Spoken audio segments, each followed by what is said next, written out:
Compe player ko yan guys. So ito, draft mode na tayo guys. Agad dito sa ating laban. And Team 1, itong left side, yung kabila naman is Team 2. So we'll see kung mananalo ang T1 or mananalo ang T2.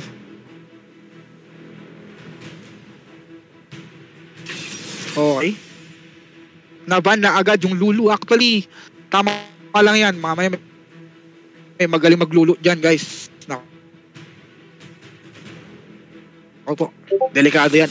Pero ito, tignan natin dito ano baba ng side ng red team. Ang best side, which is a good one na rin, lalo na sa mga tournaments, is talaga most pick itong champion na to. And this champion ay talagang deadly kung tawagin. Since meron siyang sustain, yung mobility, also yung invade potential, malaki. And also yung ganking potential ay malaki. Talagang iba rin yung public execution and yung first skill niya ay talagang nakakairita. Basically, yun ang pinaka-basic word para sa mga skills ni Ambessa. Nakakairita. Since hindi ka makakawala, ang lagkit-lagkit pa ng champion na to. Ewan ko na kung ginawa ata to para bad trip ng kalaban eh. Itong na to champion na to. Pero to, sa may kabilang dako, isa rin nakaka-bad trip na champion, Mordekaiser. Isipin mo mag-objective ka na lang, tapos dadaling ka pa sa Brazil. Naku po. Mapapakanta pa si Bruno Mars alongside with you. So, magandang ban ito para sa side ng ng Team 1. And Lee Sin as well ay mababan na rin dito sa T1. Napaganda kasi yung bulag guys. Itong bulag na to, napakabilis mag-invade ng camps ng mga kalaban niya. So, iniiwasan talaga nila yung mga ganong pangyayari. And naban yung Vi. Napagandang ban na rin para side of red team.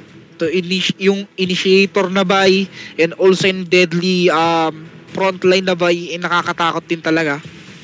So first pick, makukuha ni Griffith ay Kai'Sa. I think hindi pa ito yung pinaka niya, final pick niya.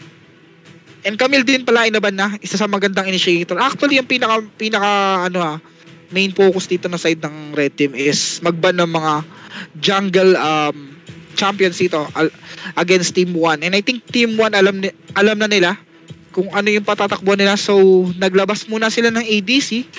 At least manegate man lang na mabawasan sila ng mga potential na maagawan sila ng mga comfort pick, kumbaga tawagin. Since naban na yung mga comfort pick ng jungle nila.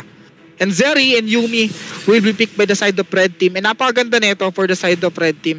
If magagamit nila ito ng tama, Zeri is napakagandang champion, lalo na pagdating sa mobility and kiting. And also yung normal attack niya, yung basic attack niya guys, is will be I think AoE, tama ba ako? Kasi since yung pinaka-animation niya is hindi siya nakalock in target yung normal attack niya. Naka-AoE siya. And shoutout kaya kay Jello. Napapawaging natin dyan. Commenter dyan. Shoutout kay Otits. Ano yan, nagugas ako ng plato, rinig ko name ko ha. Sabi ko, Otits, napaka-pogi mo, Otits. Ang galing mo pala mag-rap. Sabi dito June 1995, Yuumi. Actually, Yuumi from Dispatch, ang ganda rin eh. Parang hindi ata nawala sa meta to, itong champ na to. Kasi Yuumi is a Yuumi. Napakalaking bagay pag meron ka nito. Kasi meron kang taga-heal. And also, may pang din. At least may pang crowd control ka na rin. And movement speed din. May talagang kompleto yung kit niya. Pero ganun din sa kabila, ang kinuha nila is Nami. Which is a good thing din na may magandang silang pang play. Counterplay dito against Zeri and Fiora. This good think mid lang siya as of now since habulan tulungan talaga to boss. Kasi Nami sa Kai'Sa, hahabulin ng Fiora to boss. Pero we'll see. Since may mundo sa top lane, I think kaya naman niyang i-handle yan. Will depend sa may top lane kung anong mangyayaring kwento. Pero ito, naban na nga yung Olaf, Lilia, mga mobility champs talaga ang binaban nila guys. And naban naman dito sa may kabila is Nautilus, one of the deadliest jungle champions sa ating game. Kasi iba yung presence ng Nautilus guys. ang bilis mag-rotate ng mga Nautilus pagdating sa jungle. Mga Nautilus kasi ang daming gumagamit na Nautilus sa jungle guys. So yung mga Nautilus users natin is alam na nila if ever na alam mo yun, early pa lang may early gank ka na agad.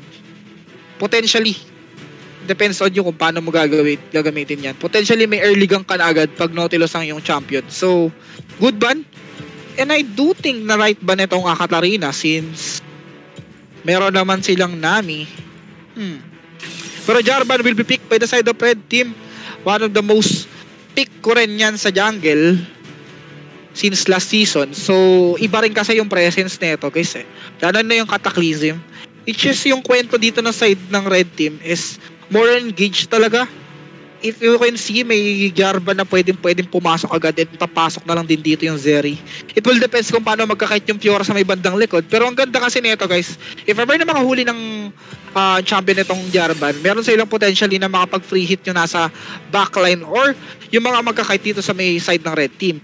And ang maganda naman sa may kabila naman is meron silang proper frontline na meron pa silang sustain at alam mo yun, crowd control na mapapakita sa ating plays, which is naging effective since last game na ginawa nilang play talaga against Team 7. We'll see kung magiging effective pa rin to. Pero ito Kha'Zix ang kukunin nila, which is kailangan pa mag-scale. Pero tignan natin kung ano gagawin for the side of Team 1 dito. Medyo maganda lang ang early potential ng Team 2 as of now. Itong game number 1 medyo in favor of early stages. Aside ako ng team 2 dito. And ayun, nag-locking na ating mga players. Kamusta kayo dyan guys? Shoutout sa 43 viewers natin dyan sa ating Tactic. Prediction ko dito, magja-champion yung mananalo. Matic yan boss. Wala nang ibang mananalo dito. Matic yan. Bansera. Kaya nga eh.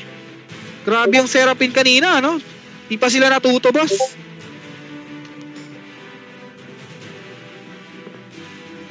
Shoutout kay Muning. Go DT. Dito si Baron, no? We'll see kung anong gagawin ni Baron dito for the side of T2. Maganda ang kwento ng kanilang draft. Mukhang hindi naman sila naging komplikado when it comes of drafting dito. And pinaka na lang din dito turning point on how they manage the crowd control as of now ng side ng Team 1. I think yung early hindi naman niya mag-matter, pero when it comes of mid game, I think yun na yung pinaka pick na pwedeng maging ano ba yan, yung maging mag-set on na ng tempo ng side ng Team 1. So we'll see.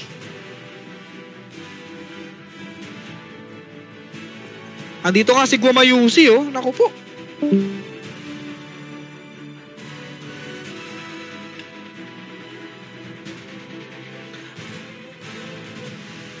Naglo-loading yung comment section. Go Team 1, sabi dito ako dito. Michael John ano to? Outench. Anong pagbasa niyan, boss? Pero let's go. My former teammate Griffith versus my current teammate Aimless Kasi. Yun nga. Magkakaalaman, boss. Pero all in all, at least, di ba? Iba naman yung nakita mo dito. Sila naman ang magkalaban pero hindi mo na sila ang kakampi mo. 100 kills daw kapag nanalo. Sabi ni DT Obito. Yun na nga. 100 kills from Obito. Sabi ni Muning dito. Ayun na guys. Mag-uumpisa na ang ating laban. Teka. Kala ko ano nangyayari sa Kaise. Nagulat ako na sa top lane siya. Sabi ko, ba siya nandun? Pero I think na ano lang siya, boss. Nasanay lang, nasanay. Si Boy ng next Shinbo, boss. Malayo pa yung boss. Malayo pa. Isa po natin mo ay happy birthday. Sabi dito ni Navis. Happy birthday sa'yo, Trap. Pabuhay ka hanggang kailan mo gusto. And sana masaya ka ngayong araw na to. Sana mabigyan mo kami ng Shanghai. Yun lang. Nagpasok sa akin siya pa nga yun no, nag-refer pa nga siya ng isang player dito, no? Again, happy birthday sa'yo, Trap. Sana masaya ka ngayong araw nito, yun lang. So ito, sa may bandang taas, kitang-kita naman natin. BLGL. Dapat katapat nito ano eh. Yung ano yung T1 eh. Kaso nasa baba si ano eh, si Gumayusi. Thank you po. Sana mag-enjoy ka sana sa Swarm server. Ayun na nga. Nag-enjoy naman ako as of now. So, maganda rin kasi yung mga nakakasama or approachable naman yung mga nakakasama natin dito sa Swarm. So, all goods naman. Sa may bandang top lane, medyo mainit na ang ating laban. Nakita naman natin dito sa mga health burst nila. When it comes to health burst, mukhang delikado ang both players dun sa may taas. Since almost kalahati yung kanilang bawas dito. And aimless cast dito sa may bandang gitna. Actually, ang dalas kong makakita ng mid lane Galio. Siguro yun na rin yung effect talaga ni Faker, yung influence na meron siya nung finals din. Or yung, nung grand finals nung Worlds. Grabe yung ano, yung influence ni Faker. Pero yun yung nadala into Wild Rift itong Galio mid. Ako naman, ano naman talaga, di ba? Nag-Galio mid, pero most of the, ano ngayon, nung nakaraan, bago pumasok si Galio mid eh. Mga ADC mid, ganyan, di ba? Pero ngayon, talagang one of the main champion na siya sa mid lane. Sabi dito, good luck both teams. Good luck both teams dito, sabi ni Torrance sa kanit Lakero. So guys, as of now, wala pa ako masyadong isi-shoutcast. Kayo muna yung binibigyan ko muna ng pansin. Uy, pumasok na. Cataclysm. Ako mo, wala kang special links. Pumasok pa naman with that flag and drag. Makapag-out pa naman Preet. Si Gumayusi. Medyo nag-change target lang. Siya pa ata madadali. Gumayusi, mapapa-out na lang ng tuluyan. So, yung ano. Oops, hindi tumama si Griffith. Pero muntik ha. Nandun yung idea. Griffith tamang invade na lang. And maganda yun. Para sa kanya kasi padedenay niya ang isang Jarvan na muntik na makakuha ng snowball and also blue buff to. Kailangan ng Jarvan to. And ayun na nga, matutuluyan na makukuha ni Griffith ang blue buff dito ni Jarvan. Thank you tinank you yung blue buff. Ang ganda ng ginawa doon ng ng K6 na yun. Pero ito, Baron sa may top lane from the name itself, DT Baron. Baron laner, syempre. Hindi si Baron Geisler. Iba yun, boss. Iba yun. Pero sa may bandang baba, mainit pa rin ang ating labanan. Yung Yuumi nakikipag-skillan. Solo casting, yes. Solo casting na tayo, boss. Nandito na yung si Griffith, ha. Potentially, kumuha ng play, but still, warded doon off angle ang ating mid or ating river doon sa may bandang gitna. So, napaganda ang ginawa doon ng sino ba nag-ward doon? I think si Yup, si yung mid lane nila, yung Galio. So ganda nung ginawa niya doon. At least na-deny nila yung potential gank doon sa may bandang baba. Pero siya ata yung gagank din doon. Pinasok ni Lissandra. And still makakapag-out pa naman with that Justice Punch. T1 win pa nga. Sabi dito ni Toki-chan. Actually, dito yung former teammate mo, no? O teammate mo pa rin. Teammate mo pa rin ba to, Toki? Parang iba na kasi yung teams niya sa LND. Tito, let's go. Ang dami ha. Actually, hati yung yung supporters ng ating mga players dito ha. Pero pinasok na doon ng Jarvan with that flag and drag. May Cataclysm pa nga mabibitaw roon. Mawawala ng tuluyan yung ating K6. Wala man lang sila nakuha ang play doon. Ang ganda na ginawa doon sa side ng ating team 2. Nakakuha na sila ng first blood. Potentially, makakuha pa sila ng objective with that enhanced ensemble dito. And napakaganda neto sa ating play. Pero makita mo, with that ball coming from this Galio, may Justice pa siyang binitaw doon. May ultimate pa rin naman yung ating Lissandra. Tignan natin, makagawa pa ng play. But still, yung ating ensemble dito ay matutuluyan pa rin ang side ng ating red team. Ay nakakagulat doon.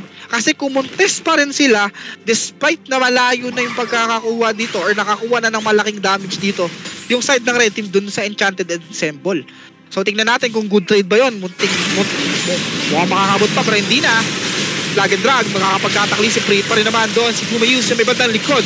Naku po, naiwala yung ating Kai'Sa pero makakapag-out pa naman with that ultimate coming from that Kai'Sa pero tuloy-tuloy pa rin ang ating laban. Link Gumayusi with that flash in, makakakuha ng kill. Bagsak ang ADC na side ng blue team. Tumatakbo, humahabol pa rin with that crumble coming from the side of Red Team. Pero siya pa nga yung madadali doon eventually, but double kill para sa isang Galio at napagandang play for the side of Blue Team. Marami silang nakuha. And as you can see, doon sa ating kill counter, 5-2 yung labanan and Baron makakakuha pa ng cash out mga tol. Ibang klase yung play coming from the side of Red Team. Mukhang kalkulado nila ang laban na to. Channel assemble, binitaw na doon sa may gitna. Matutuluyan yung middle turret doon. Waras snowball nga naman guys. 3k gold lead agad ang binigay dito ng side ng Red Team. E napaganda nun. Lalo na sa nag-i-snowball na Galio and also yung kanilang ABC as of now. And tingnan natin kung paano ko kontrolin ng Team 1 to. Kasi sa Team 1 kanina may potential na sana lumamang ng early but hindi nila na-handle. Pero still, yung late game ang kanilang kinuha. Kinubra nila with a comeback play from the side of the Team 1. Pero tingnan natin kung gagawin nila sa ating Game 1 dito para sa ating Grand Final Series which is a best of 3 nga naman. So, may bawayan pa rin ang pangyayari dito if ever naman na kung sino matalo rito. May ano pa rin. May comeback pa rin as of now. Pero ito, DLG at bawas na rin dito. Na-grand challenge na nga siya dito mga tol. And na-out na lang siya. Hirap din kasi patay nito eh, Mundo. Nakakapikon tong champ na to eh. Anlibuhay. Parang naidalang well. Tapos pag nag-warmog pa to, tapos pag ano, heart steel, talagang ang kunat niyan boss. Tapos bubuang ka bigla ng ano, ng Titanic Hydra. Putik, ang sakit pa nun boss. Nako, pag ganun kalaban mong Mundo, tulog ka na lang. Pero to may potential ganking dito ang ginagawa ng side ng dito Blue Team and Griffith. Medyo nakita ni Gumayusi. Maga-out na lang sila. Disengage muna. DT Baron mag-isa. Hindi ng ultimate with that frozen tomb. Nawalan lang sila ng gasolina, boss. What a bad play from the side of Team 1 and Team 2. Kalmado pa rin sila mga tol. Ano lang boss, na misclick lang. Inaskas, makakapag-out pa naman. Pero still, nangungulit pa rin ang Team 1 dito mga tol. Kumalma nga sila eh. Tingnan nyo. Hindi sila kumulit. Mipili sila ng play nila. Pag di nila kayang abutin, ina-out agad nila. Ganda ng play nila doon. Pero yung invade dito na ginagawa ng side ng Red Team, nagiging effective na. 5k na yung kalamangan nila, boss. Sabi dito ni Boy, nangiinis lang. Oh, boss, nangaasar lang yun. Ininis lang, Perd. Tama. Ininis lang, Perd. Pero yung bottom lane dito, Di pa rin nila mabawi yung ano eh. Yung 3-0 ni Galio eh. And Soul Stealer na siya dito, mga tol. Tingnan natin kung anong gagawin nila dito. Since wala pa rin naman nangyayari. And mababa pa rin itong kalamangan kung mag-mid game na. 5k lang. Pero kailangan i-maneuver nung both teams. Para sa Blue Team, kailangan nila i-take over yung kalamangan if ever gusto nilang manalo. Kasi pag tuloy-tuloy lang to, boss, ang hirap pigilan ng Fiora na naka-snowball, Sa totoo lang. Di mo mapapatay yan, eh. Uubusin lang kayo ng 1v3 yan, eh. Fiora yan, eh. Sabi din ni Otits, go lang, yung Fiora, go lang mag-push. Hindi kasi siya pinipilit. Bossing, hindi siya pinipilit. Kumbaga binibigyan lang siya ng space niya para makapag-split push. Pero to, bumawi naman na split push dito yung side ng Blue Team dito. Hindi na ata sila ko-contest ng Dragon since nakakuha na sila ng isa. And I think maganda yung ginagawa nila rito kasi i-recta nila ng second turret dito sa may bandang taas. And yung Dragon ay Ice Dragon. I think this is the bad thing na rin para sa kanila kasi nawalan sila ng tier 2 tower dito sa may bandang top lane. And if ever i-trade off nila to, kailangan nilang i-tier 2 itong bottom lane para may even man yung nakuha objective doon. Pero Kataklis, binitaw na ata ron sa may bandang gitna. And tignan natin dito, makakapag-frozen tomb. Ginamitan na rin naman ng final chapter dito. Etong ultimate dito ng Yuumi. Pero makakapag-out na lang yung ating Lissandra with that play. Kailangan isagad to, boss, para mabawi nila. Pero I think hindi na yun yung idea. Magulo, magulo pa to, boss. Tignan natin dito. yung ating laban. Medyo magulo kasi biruin mo, hindi na nila ginotro yung bottom lane. Binak na lang din nila. Since kahit lamang sila, hindi sila nag-i-initiate. I think ang goal nila is kung anong ginagawa ng blue team ngayon is ganun din yung gagawin nila. Hindi sila mag-i-initiate. So I think this is a long game para sa game 1 ng ating Grand Finals. Griffith mag-isa, pinasok, flag and drag, binitaw na rin dito mga tol. May flash ba siya? Yes indeed, magagamit na. Tumalo na doon si Griffith. Pero out na lang mga kaibigan. Nagamit na yung ultimate ni Griffith dito. Tignan natin, magkakaroon ng Baron. Pero I think hindi yata matutuluyan kasi makukuha yung Fiora sa may bottom lane. What a play for this blue team. And Fiora yun tol. So napipigilan nila yung Fiora mag-snowball dito sa kanyang mga ginagawa. So it's all goods. Potentially, makakuha sila ng kalamangan with this Baron take. Sila pa nga yung mahuuna sa pestuan. Ako yung Galio mag-isaw. Griffith itong mahabol. Tingnan natin anong gagawin nila. Naku, yung top lane. Hinabol na talaga ng tuluyan. Makakapag-taunt pa naman si Aimless Cast doon. May Justice Smash ba? Makaka-out pa ata. Pero tingnan natin dito. Tamang first kill na lang. Ang sakit ni Griffith. Pumasok. Pinag-taunt na lang mga tol. Kataklisin pinito pa rin. Free naman dito si Kumayusi. Ganda final chapter pa ng side of blue team. Pero tuloy-tuloy pa rin yung damage nila. Si Eric ang kunat. May magkalaban sa may dalawa. Pero si Baron na mag-isa. Kumaharap sa may gitna. Grabe naman yung knock-up. Makakapag-out na lang sila. And wala man lang magandang play na gawa doon ng red team Ang lupit nung ginawa nung ating Nami na disengage niya yung laban. Para siyang si Shanks. Pero speaking of nanakap na naman yung Jerry mga tol. Paano pumasok sa gitna? Napag-rifles pa naman. Breed sa likod yung Kaisa. Makakap dalawang kill. Tatluhin mo pa nga. Mawala si Diablo Dark. Pero yun na nga mga kaibigan. Dalawang kill pa rin ang makukuha ng side ng red team dito. So wala silang potential na nakapagkuha ng Baron. Habang sa kabila, buhay naman yung Jarvan. Pero still, hindi pa rin niya naman kaya mag-stay alongside with if ever lumapit din yung ating Galio. Hindi naman nila kayang dalawa yung Baron na yan. So, walang kukuha ng Baron this time. And what a good play na rin for the side of red team. At least man lang nawala yung jungle ng side ng dito at team 1 Pero ito, warded nga naman doon yung ating Baron. Pero tingnan natin Jarvan kung anong gagawin niya. Kapasok na siya. Nandiyan yung flagpole. Hindi maagaw. Pakutuluyan pa siya. Pero pang Heroes Welcome. Pero yun na nga mga kaibigan. Pupasok na si Kumayus sa gitna. Siya pa yung matutuluyan. At pre-hit na lang yung Kaismol. At hindi na makakawala pa ka. At uubusin na lang sila.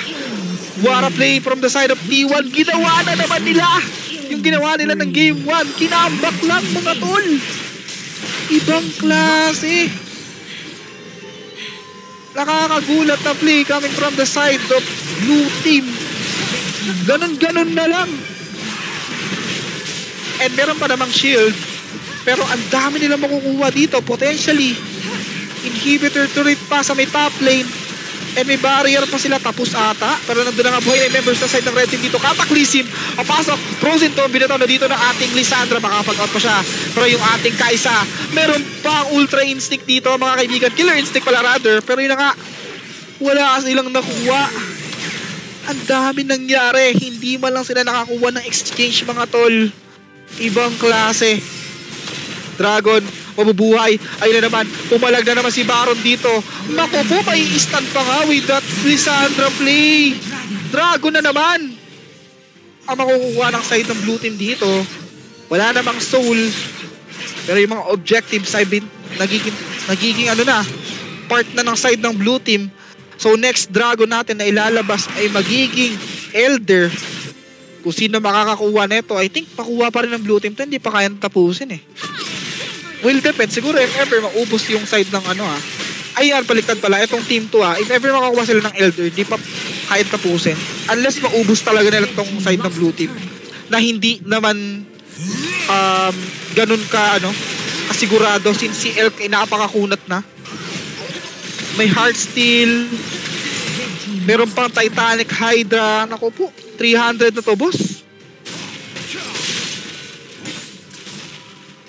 Ayun, shoutout sa 52 viewers natin dyan. Sabi dito ni Nivis, sa DC na ba kayo? Yun no? Sali na ka sa Discord guys ng Swarp. Maraming kalaro dito guys. Lumibad ng top lane, nakita natin dito. Repeat, hinahabol na lang ni Baron. Makakuha ba siya ng kill? Yung grand challenge siya hindi maitutuloy. At sayang yung ultimate doon ni Baron Wala pa namang objective.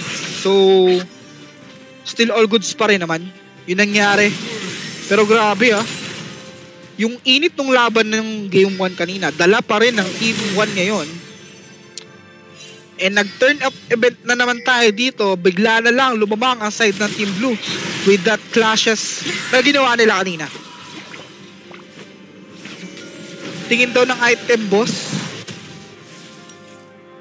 Pero sa akin nakikita ko dito sa side ng ang item dito ng ating ADC ng Team 1 is naka-terminus na siya, naka-runaans na rin, sabay BRK. Samantalang sa kabila naman, yung ating Zeri, ang item niya ay Mortal Reminder.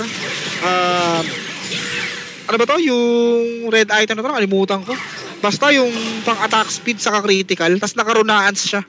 So, pabigat din yung item ng Zeri dito. May damage pa rin naman. Pero ang problem kasi dito, how they manage dun sa ulti nung Nami.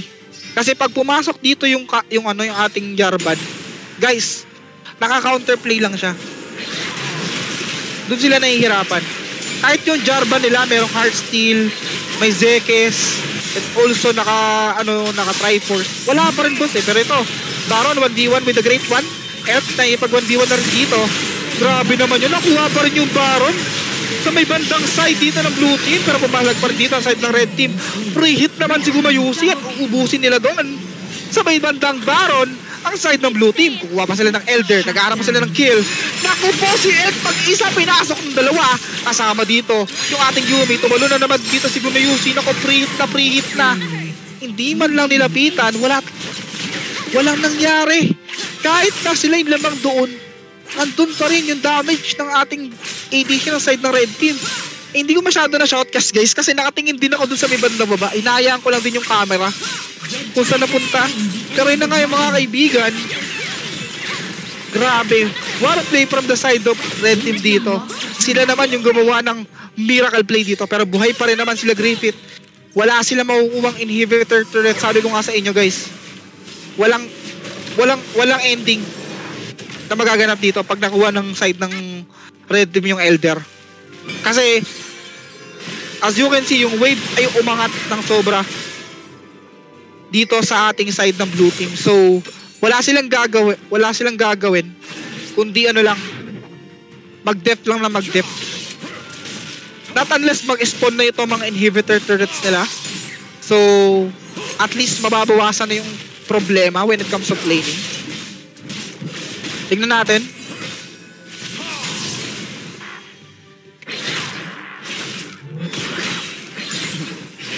So ayun na nga.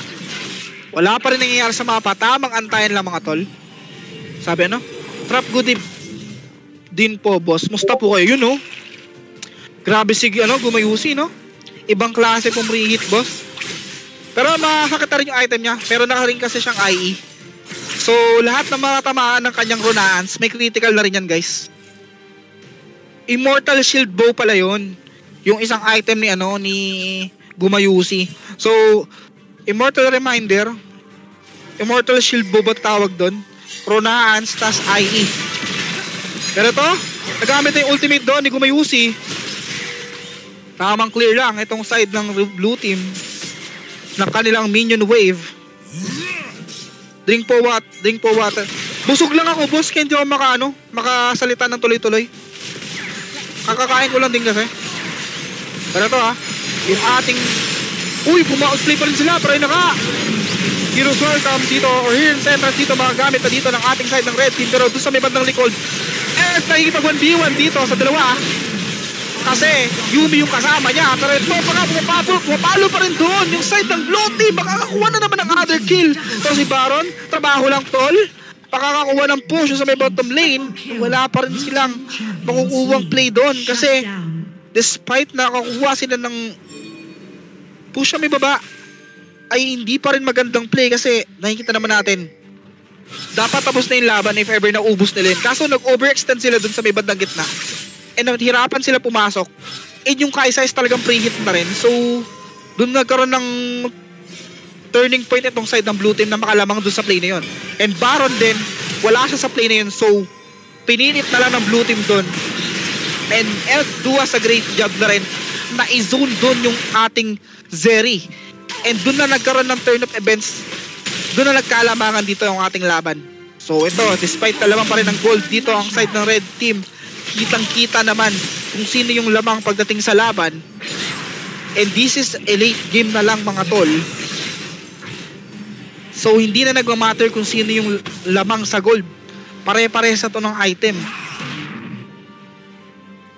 And as of now, ang sakit din pala ni Baron ha, hindi lang ma-utilize kasi hindi siya sumasama masyado sa sa clash. Pero I think makasama lang si Baron dito, magkakaroon ng difference when it comes to a clash.